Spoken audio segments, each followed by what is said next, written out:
on Newsplus. As road safety issues continue to dominate national dialogue, Zim Papers today hosted a high-level conference to tackle the issue. That story and more here on Newsplus. We give you ZEC's expectations ahead of tomorrow's by-elections. And in sport, FC Platinum versus Scotland headlines this week's PSL fixtures. And now in news in great detail, the decision to combine the efforts of Southern African Development Community SADC and the East African Community EAC has been held by co-chairpersons of the two blocs as a potential masterstroke that will bring the much-awaited peace and stability in Eastern DRC. SADC Chairperson President Mnangagwa and EAC Chairperson President William Ruto of Kenya held a joint meeting in Nairobi today to formally appoint a panel of 5 facilitators who have been mandated with unleashing their negotiation skills and vast experience in dealing with complex matters to usher lasting peace in Eastern DRC. A virtual extraordinary joint EAC SADC summit will now be convened within 7 days to communicate the outcomes of meetings, while the African Union Commission will communicate the outcomes of the meetings to all African Union member states. Our correspondent Africa Moyo, who is in Nairobi, gives us an update. In his address, President Mnangagwa said the engagement demonstrated the two blocs' collective commitment to the peaceful resolution of the Eastern DRC conflict and the consolidation of peace and security on the continent at large. Collaboration between the esteemed panel of facilitators, the African Union and the SADC and EAC regional blocs is key in delivering a lasting solution to this conflict that has negatively impacted the lives and livelihoods of the people of Eastern DRC for far too long. Allow me to underscore my readiness and that of our two regional blocs to constantly engage with you and facilitate our important work until peace and stability is realized in Eastern DRC. I wish to once again sincerely thank our panel of facilitators, the revered statesmen and women, for accepting the onerous responsibility to find an enduring solution to the conflict in the Eastern DRC. Now, in the wake of the official appointment of the facilitators for peace in Eastern DRC, we are joined live by Gibson Nyikadzino, a political analyst, to help dissect the current instability in that part of East Africa, looking at how SADC and EAC might influence long-lasting peace. Good evening, Mr. Nyikadzino, and thank you so much for joining us on Newsplus. Now, tell us, how might the appointment of a panel of 5 facilitators impact the peace process, given their diverse backgrounds and experience? Thank you for the pertinent question. I think when you look at the architecture of these 5 panelists, you discover that we've got former President Obasanjo, we've got a former president from Kenya, Uhuru Kenyatta, Madam Catherine Samba-Panza from Central African Republic and Ethiopia, and then here we've got a former president of Botswana, Mokwetsi Masisi. The biggest input that we get is from this diversity. Only from the SADC region do we see more stability in terms of a region that has not been conflict prone, and the other panelists are coming from regions that have had internal strife at one point. So one way or the other, we are seeing various mechanisms in terms of conflict prevention as one input, and also conflict resolution. But above all, this brings the experiences that have been harvested all along in terms of ensuring the post-conflict rehabilitation processes of our society. So I think the biggest impact that we get here is that Africa is showing its readiness to harness its experiences so that we do exactly what Agenda 2063 tells, that we need to have African solutions to African problems. So this is the biggest input that we have. Gibson, what potential challenges or opportunities arise from the collaboration between regional organizations, and how might this affect the outcome?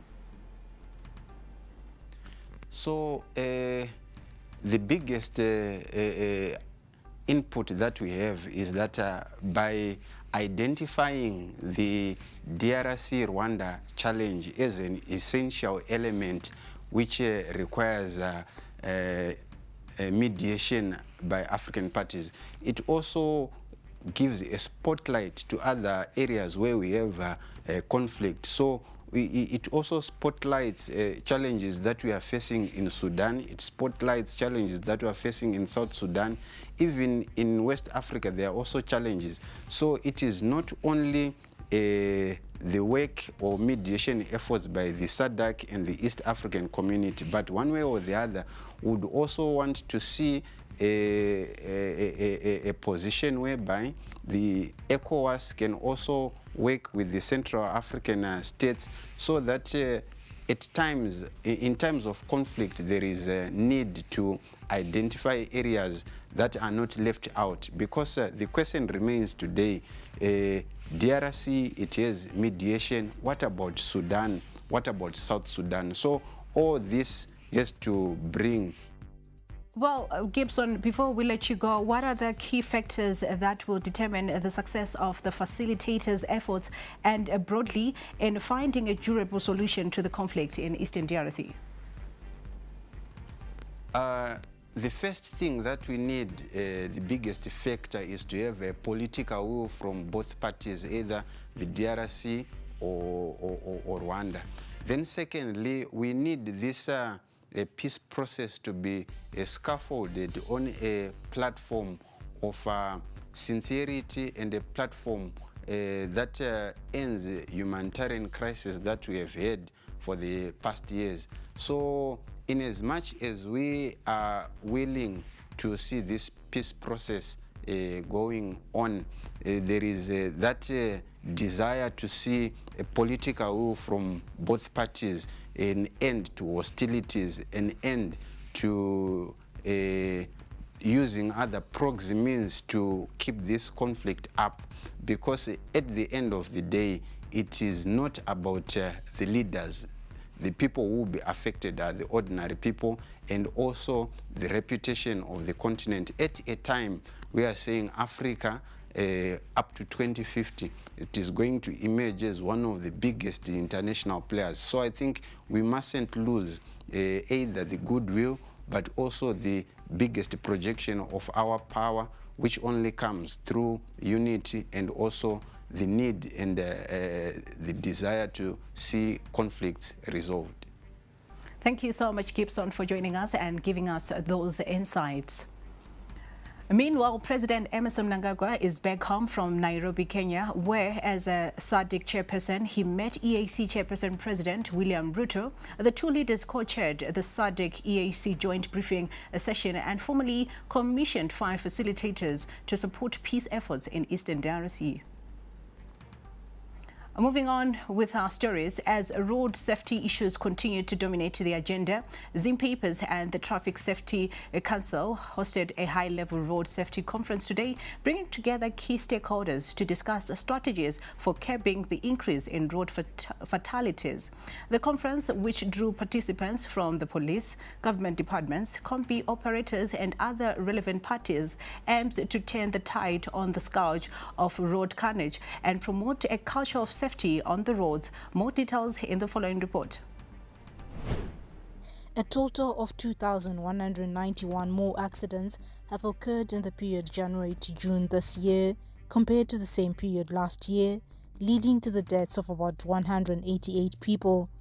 This is despite many efforts made by authorities and other stakeholders to encourage safe driving. Transport and Infrastructure Development Deputy Minister Joshua Sako says, while authorities are working on stricter policies against dangerous driving, there is need for behavior change among motorists. It's a clarion call to each and one of us who is a motorist to examine our own behavior, our attitude, and our responsibilities as road users. Ultimately, what we need is behavior change. It's a change of mindset as Zimbabwean drivers to be more responsible, to be more patient.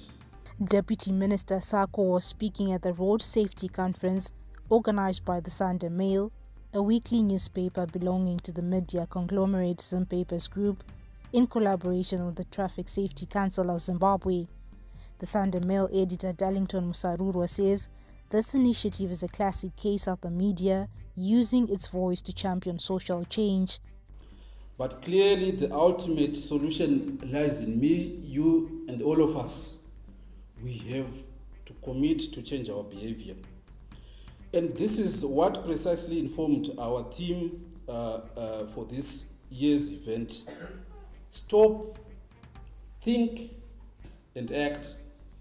We just have to commit to be the driver that we trust with our lives. Among the most blamed for road traffic accidents are commuter omnibus operators. Statistics indicate that there are about 16,000 commuter omnibuses operating in Harare, but only a few are doing so within the confines of the law. Those compliant, such as the Greater Harare Association of Commuter Omnibus Operators, are calling on authorities to ramp up their efforts in enforcing the law. Out of those 16,000 combis, I'm representing less than 25% who are compliant. 75% are not compliant. If we come to buses, if you go to council, their record shows that of local buses that are supposed to register in Harare, maybe we have 1,000 or 1,500, I don't know how many we have. We only have a record of 60 buses at the city council. The conference was running under the theme Stop, Think, Act. Zimpapers was commended for leading the cause of advocating for self-driving. The Zimbabwe Electoral Commission says it is ready for 2 council by-elections set for tomorrow in Chinhoyi, Mashonaland West Province and Epworth. Speaking during a news conference held in the capital today, ZEC Vice Chairperson Rodney Kiwa said all is set for the by-elections. I wish to confirm that all material and human resources are in place. Ward election officers, deputy ward election officers, presiding officers and polling officers for all electoral centers have been recruited as well as trained, and they are ready for the task. And for all this, ladies and gentlemen, it is going to cost us, this is what we budgeted for, 15 million ZIGs for the 2 by-elections. Of course, as a commission, we encourage candidates, political parties and supporters to observe the code of conduct and maintain peace before, during and after the by-elections, just like the good example that was set by our political parties, candidates and voters during last weekend's by-elections. The electoral body has called for candidates, political parties and supporters to observe the code of conduct and maintain peace during this period. Ward 14, Chinhoyi Municipality Ward has 5 polling stations. These are attached for your information. I will not go through them. Then Ward 6, Epworth Local Board has 20 polling stations. Again, these I've attached them to this thing. You see for yourselves. So, the notice informing the public about the locations of the polling stations was published in the press on 12th July 2025. Again, as per the requirement of the law, the polling stations will be published again in the press tomorrow, the polling day, tomorrow, which is 2nd of August. They will be again be published in the local paper. polling times. Our voting public is again reminded that the polling stations shall open at 7 a.m. sharp and will close at 7 p.m. But if there are voters in the queues before 7 p.m., these will be allowed to vote up to even after 7 p.m. to accommodate them. But by 7 p.m., they must be in the queue, confirm that they are in the queue at the time the polling stations close. Newsplus will be back with more stories. Stay with us. Call for public nominations for persons to serve on the Zimbabwe Human Rights Commission. The Committee on Standing Rules and Orders of the Parliament of Zimbabwe is mandated in terms of Section 237(1)(b) of the Constitution to invite the public to nominate candidates for possible appointment by His Excellency the President of Zimbabwe to serve as commissioners on independent commissions. The term of office for the current commissioners of the Zimbabwe Human Rights Commission will soon expire, resulting in 6 vacancies. In light of this, the Committee on Standing Rules and Orders, CSRO, invites the public to submit nominations for individuals to be considered for possible appointment to the Commission. The functions of the Commission and the person specifications are given below. Number 1, Zimbabwe Human Rights Commission. Functions of the Zimbabwe Human Rights Commission, Section 243 of the Constitution.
Person specifications for appointment to the Commission. Individuals eligible for appointment to the Commission must meet the following criteria.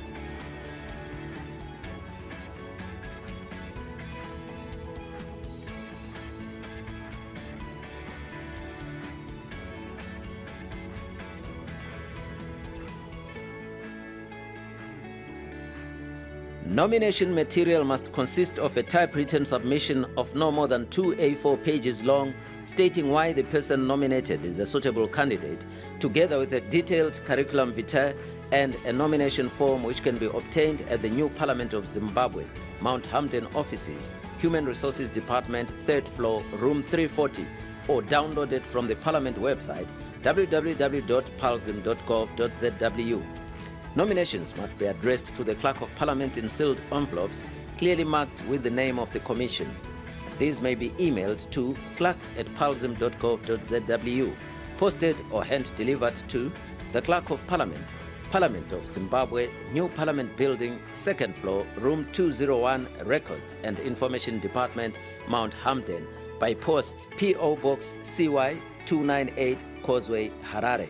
The closing date for submission of nominations is Friday, 29 August 2025 at 16:30 hours. Parliament of Zimbabwe, a strong, independent, people-driven world-class parliament, a SARS ISO 9001 2015 certified organization.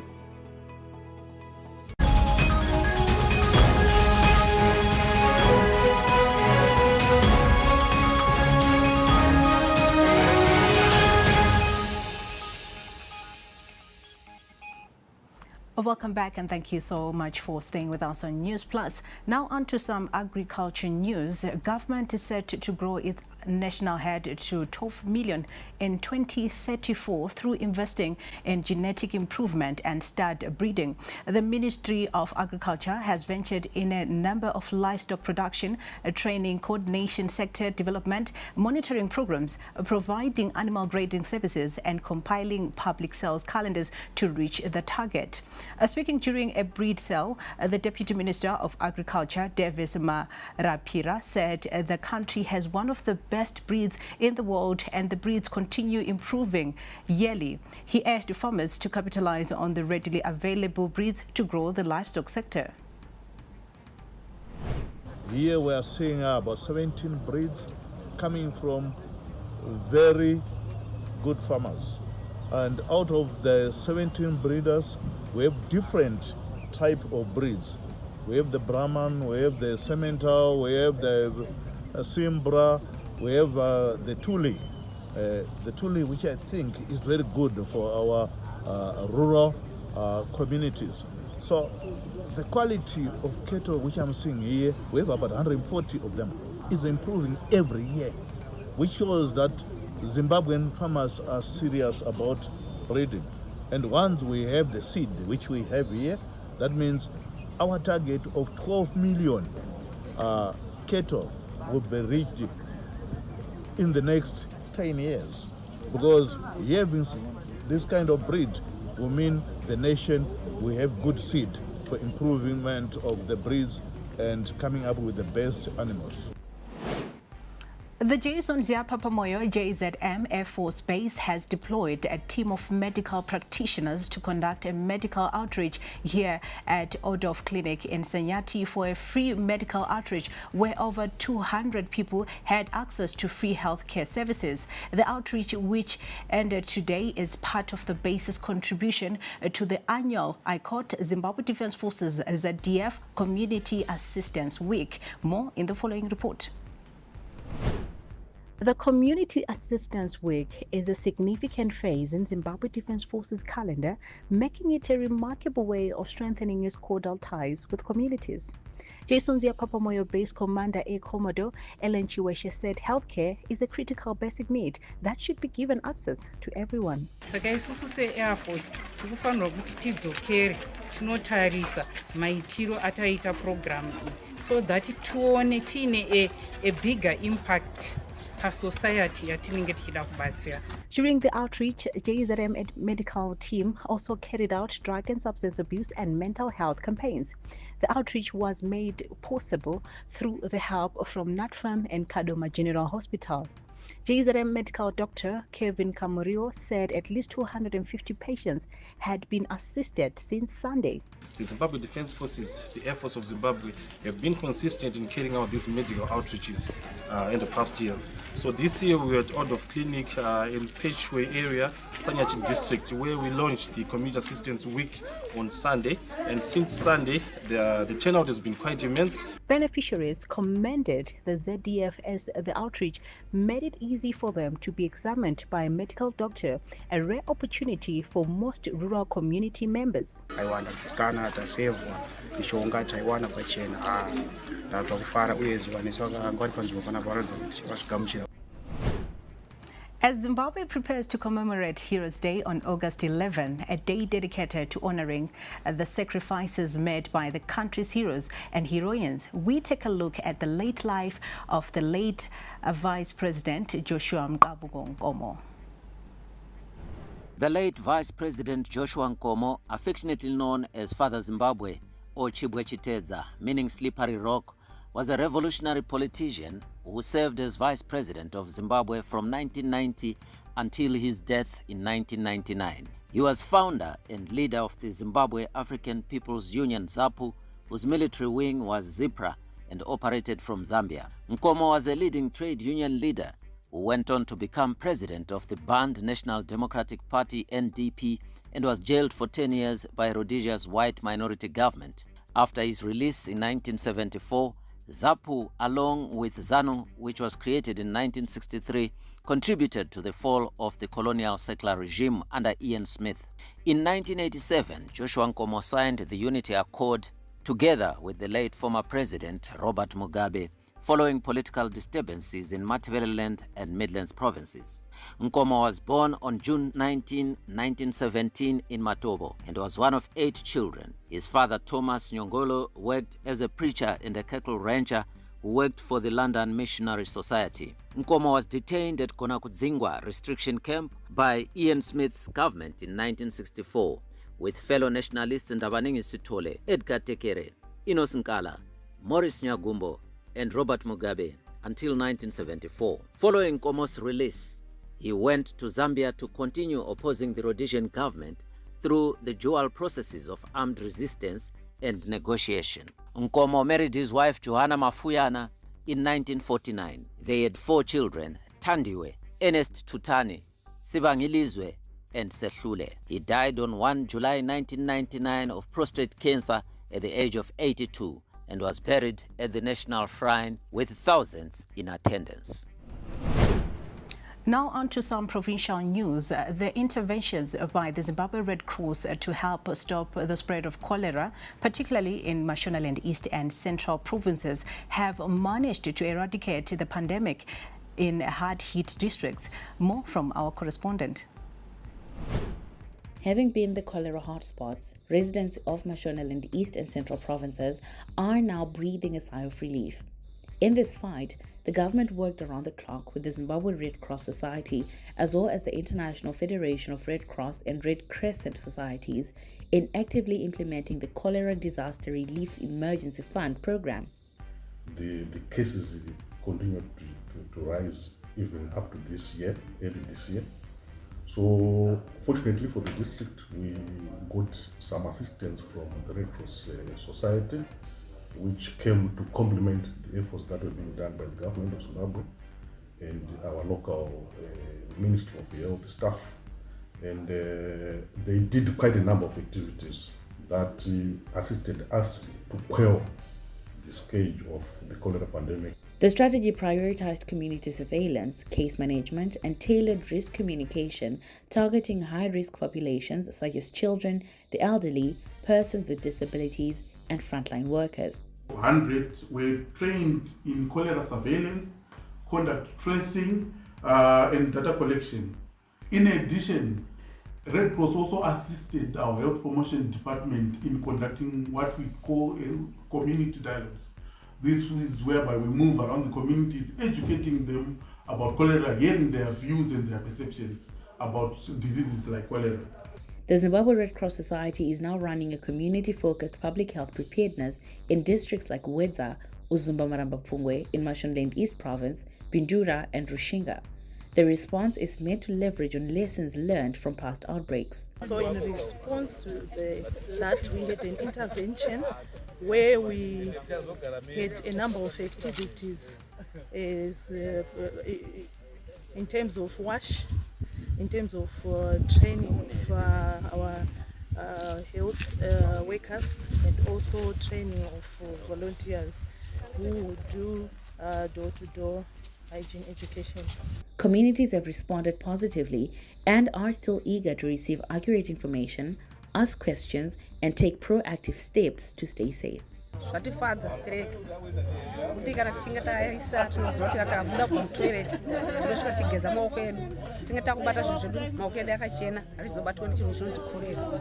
Kwakatofa vanhu vanokwana kuita 8 muvillage kwozoita vamwe vaingorwarawo asi vakazopora nedambudziro kuti taimwa mvura ine tsvina, taimwa mvura yemuchidhamu chiri paseri apo icho ndimo maitogeza magweja makudo achinwa imomo tichienda kunocherawo imomo saka toda kutenda hurumende kuti vakazotibatsira ono mabhoro akatigadzira mabhoro takumwa mvura yakanaka. A core part of the response has included mobile van campaigns delivering vital messages on hygiene, safe water use, and cholera prevention as the government seeks to eradicate the recurrence of cholera outbreaks in the country. Newsplus will be back with more stories after this break. Please stay with us.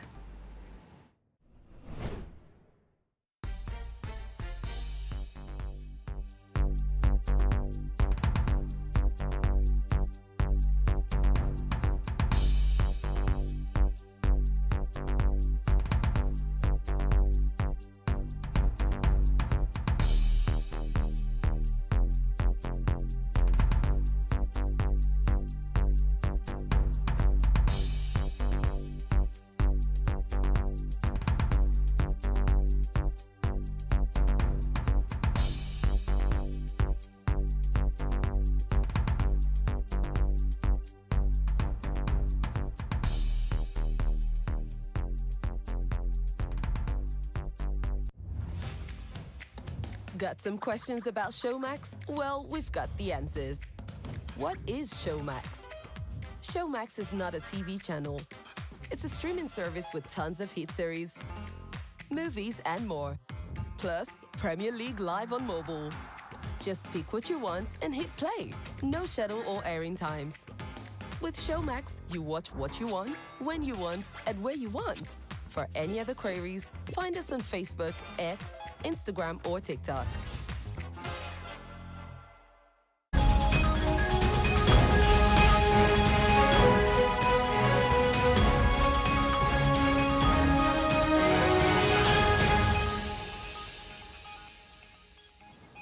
Welcome back and thank you for staying with us on Newsplus. Moving on with our stories, following a surge of stock theft cases along the Mashonaland East and Mashonaland West boundary, the Zimbabwe Republic Police has embarked on a joint inter-provincial anti-stock theft campaign at Kadani Business Center in Mashonaland West, where police officers met with farmers to educate them on measures they can put in place to curb cattle rustling. ZRP Mashonaland East Police spokesperson Inspector Simon Chazowachi highlighted that the interface was meant to educate farmers on the need for a collaborative effort in the fight against stock theft through their cooperation and intensifying security measures on their livestock. As part of our joint effort to fight cases of stock theft, Mashonaland East Province and Mashonaland West Province today came together at Kadani Shopping Center in Mashonaland West to come and meet members of the public so that we encourage them on issues to do with public cooperation in as far as fighting stock theft is concerned. We want to educate farmers on the importance of witnessing crimes at the court, especially when dealing with cases of stock theft. We are lucky that the courts have opened doors for us to fast-track cases so that people are convicted in time. Moving on with our stories, a story of drought turned into abundance in Mwenezi in agroecological region 5, where food insecurity was once the norm. The Pikinini Jawanda irrigation scheme is rewriting the script. Our correspondent Thessa Shambare visited the scheme and filed this report. Where hunger once ruled the pot, the rhythm of cooking has changed.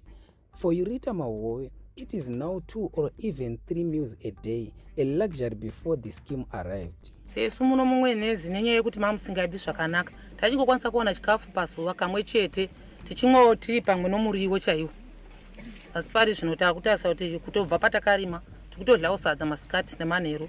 From dusty days of despair to green miracles, elders say this land is now growing more than food. It is growing dignity and reviving Ubuntu.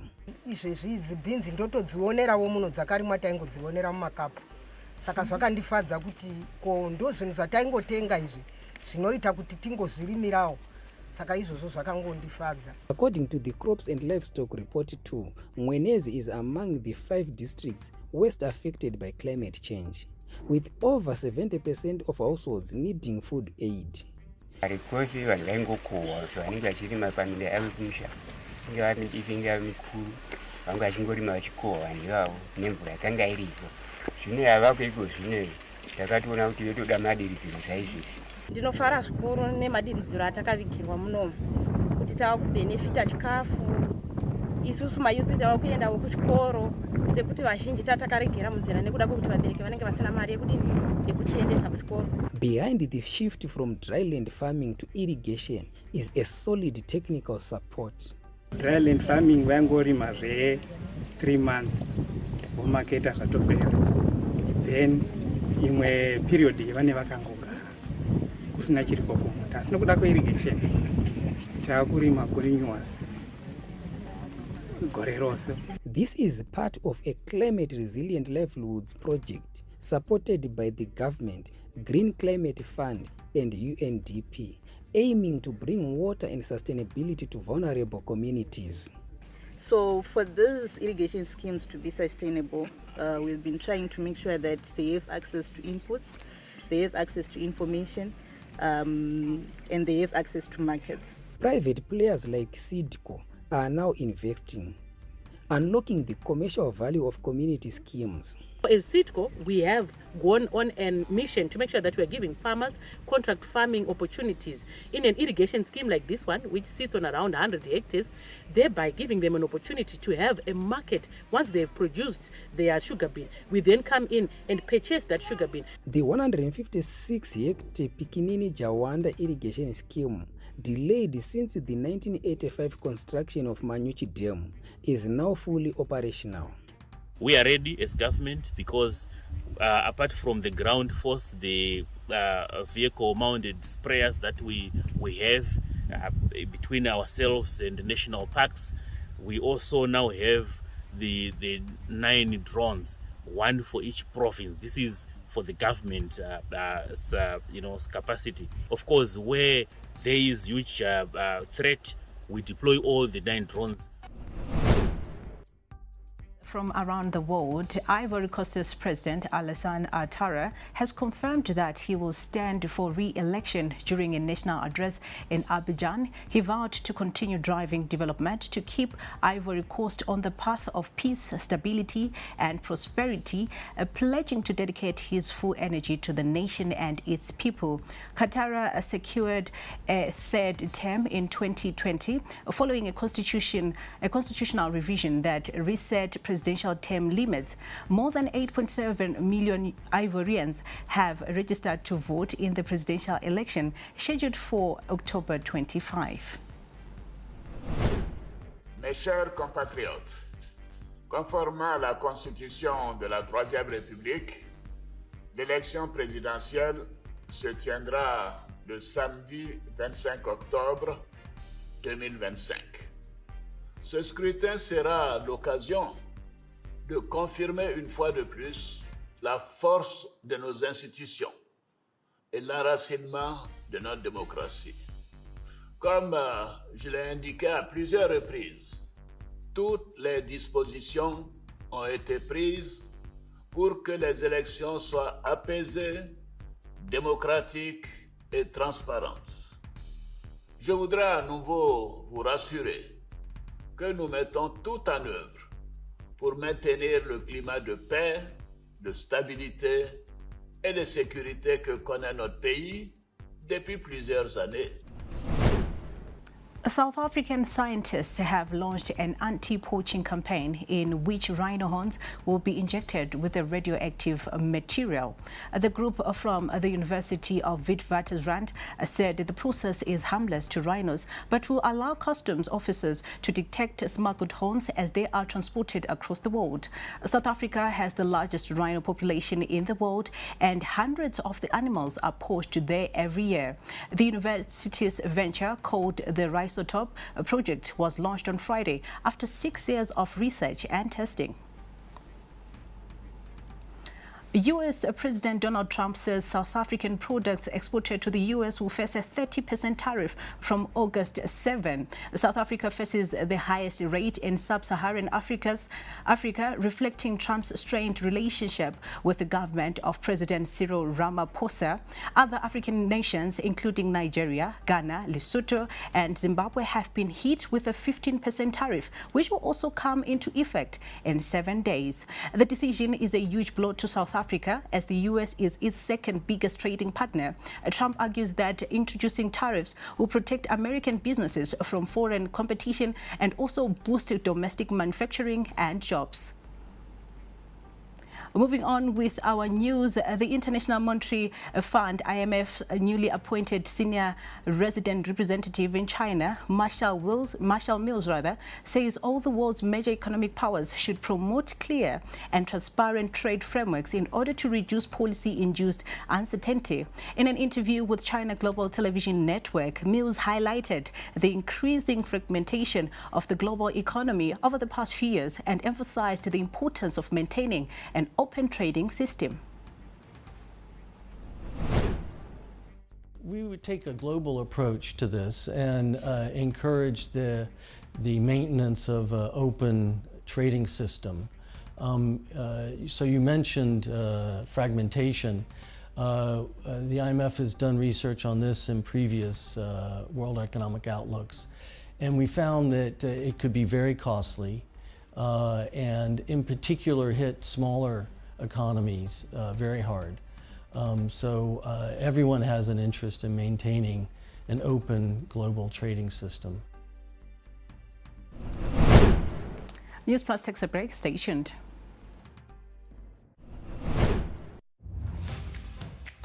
Got some questions about Showmax? Well, we've got the answers. What is Showmax? Showmax is not a TV channel. It's a streaming service with tons of hit series, movies, and more. Plus, Premier League live on mobile. Just pick what you want and hit play. No schedule or airing times. With Showmax, you watch what you want, when you want, and where you want. For any other queries, find us on Facebook, X, Instagram, or TikTok.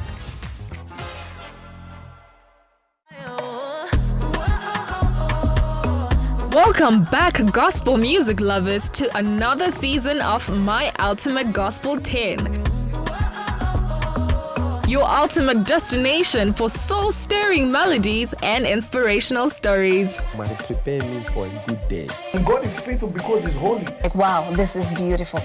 Each week, they'll be revealing their top 10 gospel songs. Meet Miss Becky K, the dynamic and passionate new presenter for Season 3. If you are ready, let's get into My Ultimate Gospel 10. Premiering soon, only on ZTN Prime. Stay tuned and let the music uplift your soul.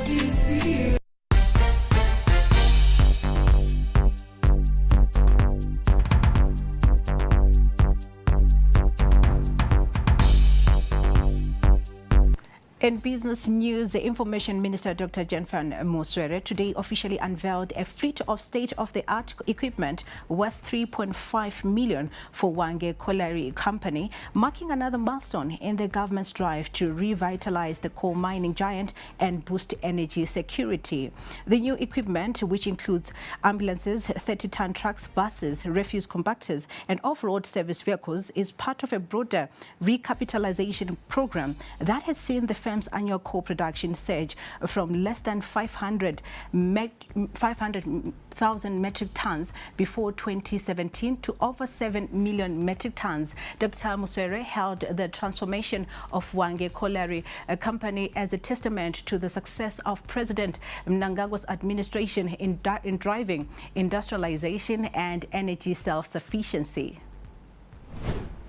Also to highlight the commencement in terms of the capacitation of a lot of equipment, which is part of the reconstruction exercise that is taking place in order to support health and welfare issues through capacitation in terms of ambulances, in order to support also waste management through the introduction of new state-of-art vehicles and equipment in order to support transport and welfare issues through support through buses and many other systems in terms of transportation of the employees, and also support through trucks and equipment in order to support the mining effort.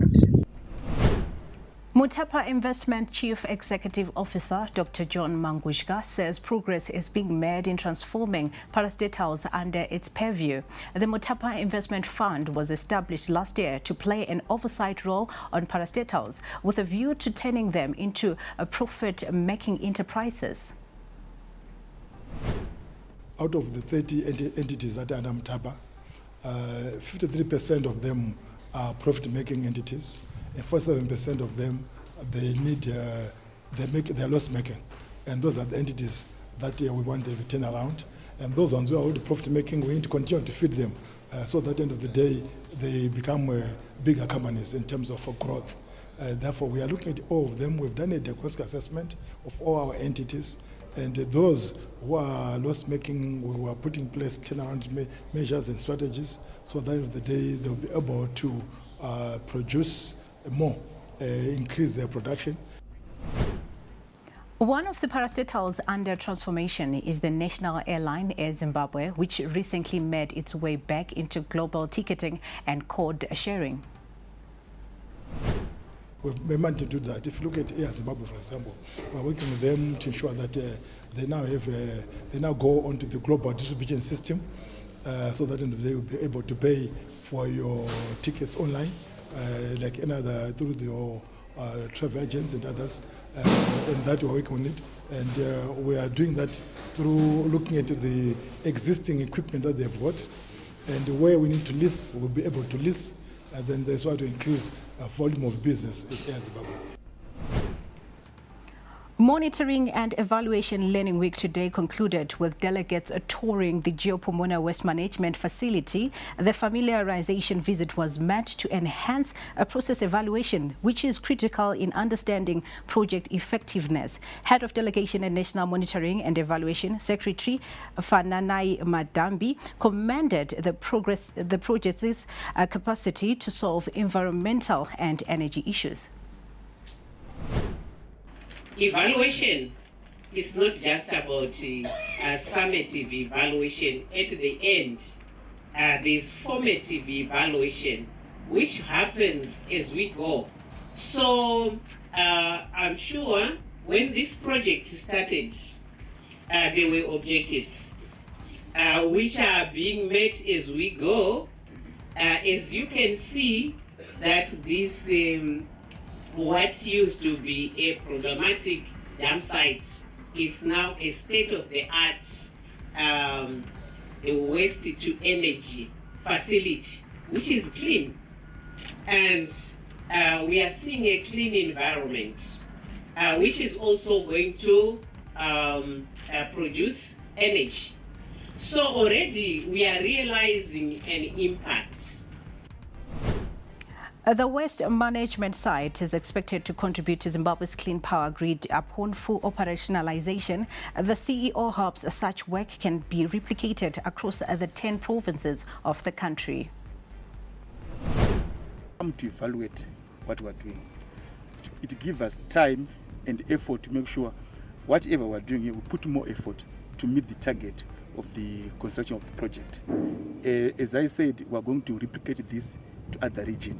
So the OPC, they also give advice to their superiors that this place transformed. Why can't we do to other cities to make sure we have one waste management facility project? Stand by for entertainment news. Up next.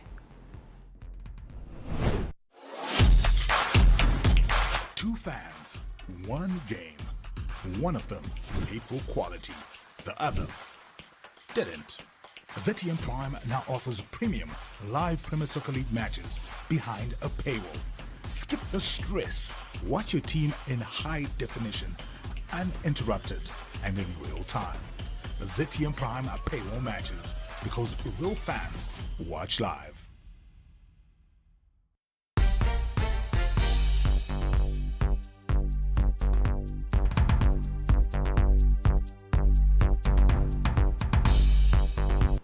Now let's take a look at the entertainment lineup up for this weekend.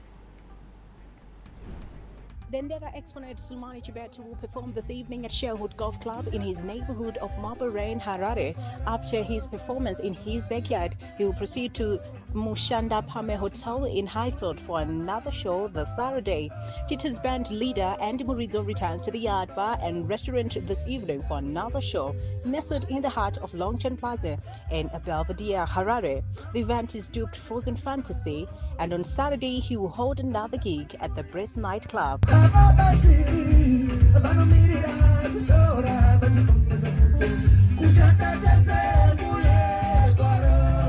Alec Macheso will team up with Josphat Somanje for a timely double at Phil Jan Country Lodges in Chuvu. Dubbed the Winter Warmer Gig, this event is set to bring together Sungura enthusiasts from the farming community and its surroundings.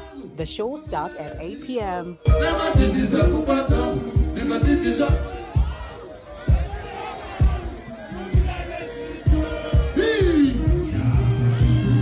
It's a Mbira affair at Makasip and Eatery along Mutare Road in Hillside, Harare. This weekend, Sasha Amadube will perform this evening, ushering merrymakers into a bright weekend. And on Sunday, attention shifts to Dana Mangwenya Sam Kange, another esteemed professional Mbira player.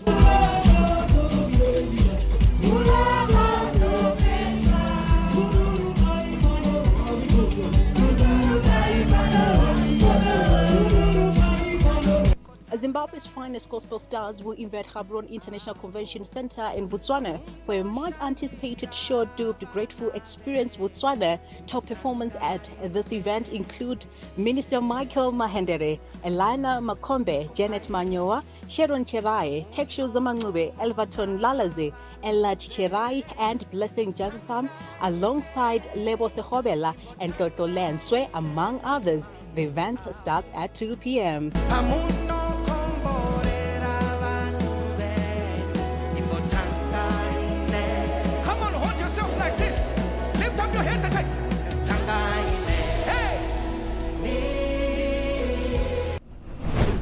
It's surely going to be a cozy weekend. Stand by for sports news. Good evening and welcome to the greatest show on earth. This is a people's game. They will be bubbling about this one for weeks and months to come. Let's go!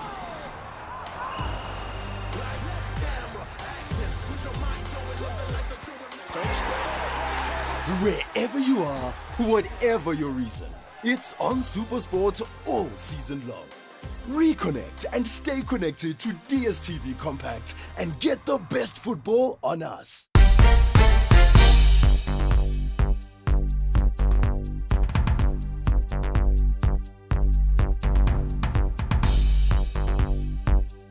In sport, Casalaga Premier Soccer League action continues this weekend with FC Platinum playing Scotland FC in the headline match. Both sides are in good form, having each won their last 4 matches in the league. Just 3 points separate the two title contenders. Scotland are second with 43 points, 1 point behind table toppers Zimbabwe, while FC Platinum are fourth on 40 points. FC Platinum coach Norman Mapeza is aware of the challenge posed by Scotland, who added big names like Knowledge Musona and Terence Dzukamanja during the mid-season transfer window. We know, everybody knows the challenges we're going to face on Saturday. We're facing a very, very good team. I think one of the more best assembled squads in the country. If we don't talk of Rhinos of 84, where they picked up, I think, the best players in the league. I think this is one of the clubs which has done that. And I think the intentions are very clear. The intentions are very clear. If you look at their position on the logo, we don't need anybody to tell you what they really want. You know, so we know the challenges we're going to face. And We are ready. We are ready. I'm happy the boys have been pushing, and what is important is just for us to put everything into this game and see what happens come end of the day Saturday. Elsewhere, Dynamos welcomed third-placed Moors to Rufaro on a Saturday, needing a win to keep their slim chances of survival alive. Dynamo strikers coach Teksho Chinyama admits every game is now crucial as they look to avoid relegation. Dynamo strikers coach Teksho Chinyama says the side will take a different approach in their remaining league games as they work towards moving out of the relegation zone. The side has been in the relegation zone for the greater part of the season after having registered only 2 wins in 23 outings. Up next for the side is a date against Moors FC at Rufaro, and they'll be hoping to return to winning ways so that they raise their chances of survival. Looking about the Moors game, the preparation went well. It was well like always. The message has been the same like from the previous coach. It's not going to be easy. As you can see, Moors were playing very, very good for the past, I think, half of the season. And we as Dynamos, where we are now, everyone knows. Everyone knows. The only way to get out from that position is start winning. And we'll try our best on Saturday, collect maximum points. Chinyama believes that their fate is in their own hands and called on his players to rise to the occasion so as to move out of the relegation zone.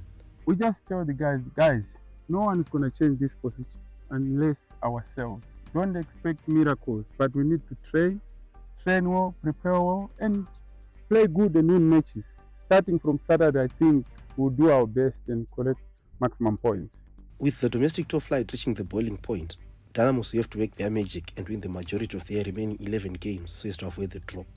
As Dynamos, we're not looking much on what Moors is aiming to get, but as Dynamos, what we want to achieve is to fight relegation. So our target now is only to get on the 14th of the position. I think we'll be home and safe. But these remaining 11 matches, I think each game will be a cup game. And that's where we can say in football, men will be separated from boys. Dynamos are winless in their last 7 games and will be hoping for better fortunes as they go up against a Moor side that is yet to win in their last 4 games. Here are some of the rest of the fixtures in the PSL this weekend. T1 play Manica Diamonds at Ascot. Log leaders Zimbabwe are home at to Chicken Inn at Wadzanai. ZPC Kariba host Green Fuel at Nyamunga, and Yada versus Triangle at Hart Stadium will be the live match here on ZTN Prime on Sunday. Heron Towers take on Kwekwe at Rufaro. Capes United are away to Bikita at Gibo, and Highlanders welcome Ngezi Platinum Stars to Baba Fields. That match will be live on ZTN Prime. Moving on with our stories, Zimbabwe lost to New Zealand by 9 wickets on day 3 of the first test at Queen's Sports Club in Bulawayo. Matt Henry and Boo O'Rourke both picked up 3 wickets each as the Chevrons were bowled out for 165 in their second innings. Sean Williams top scored with 49 as the batters struggled again. In reply, the Black Caps needed only 8 runs from their second innings to win, getting away with the loss of 1 wicket. New Zealand led the 2-match test series 1-0 with the second test starting next Thursday at Queen's Sports Club. That story concludes our news bulletin. Thank you so much for joining us on Newsplus. My name is Francisca Msheche. We now leave you with the weather. Have a pleasant weekend.